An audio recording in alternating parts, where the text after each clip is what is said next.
And so in our prospect pipeline series, we get to the Columbus Blue Jackets, and this is a team that just feels like they've been drafting a lot for a very long time, very early in the draft, and I am hopeful that things start turning better for Columbus. I love the city of Columbus. I love the vibe of the Blue Jackets, and I hope they have brighter days ahead because they certainly deserve it. But before we get into it, I want to define what a prospect is for the purposes of this series and what the tiers we're grouping all of these players into really mean. So a prospect to me is a player that has been within 5 years of their first year of draft eligibility, who also have played no more than a full NHL season on an NHL roster. We're going to group players into tiers starting at franchise, which is players you never ever want to let go of. We've got a core tier of players who you really don't want to have to ever let go of and are very important to your roster, but maybe not quite the superstar. You've got depth, which is players that are playing every single day on your second, third, fourth line. They could play 82 games if you wanted them to and not look out of place at all. Then you've got your maybes, who are guys that maybe have a lot of upside, but maybe are a bit of a long shot,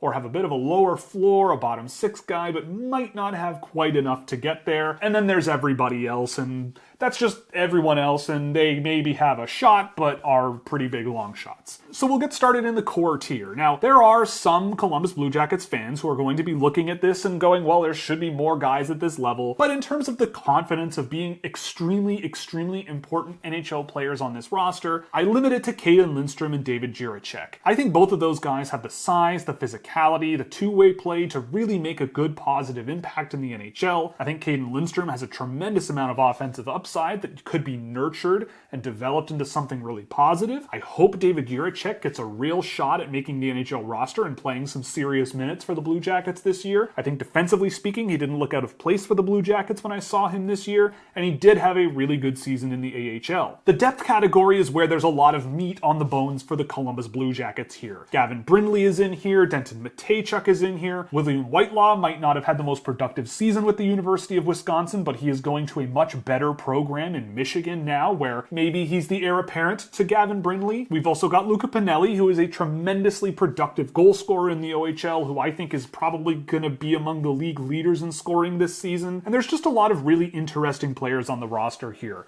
In net, they've got 3 players in this tier, in Sergei Ivanov, Evan Gardner, and Jet Greaves. I thought Evan Gardner was a sneakily really good pickup for them in the second round, and I think that this is a lot of guys that could play on their second pair, second line, third pair, third line, and just fill out Columbus's roster around the really high-end skill and talent they've added over the last few years. Down in the maybes, we've got some interesting players as well. Stanislav Svozil and Samuel Konazko are guys who I think have looked somewhat interesting now that I've seen them a little more over the years. I think Luca Del Belbaluz had a decent season in the AHL. We'll see what happens with Jordan Dumais in the NHL this year. Kirill Dolzhenkov just continues to get a bit better as time goes on, and I maybe could see something there for a bottom 6 guy. Andrew Strathman has a ton of potential and should be a great fit with the University of North Dakota with his skill-first game. There's just a lot of really interesting players for Columbus in this range. Then you have everybody else, and it's a bunch of guys. I mean, maybe there's a few here that might be able to push their way into the NHL from here. I've never been a huge fan of Corson Ceulemans, but I can't say it's impossible. Guys like Tanner Henricks and Luke Ashton from this year's past draft class, I think are major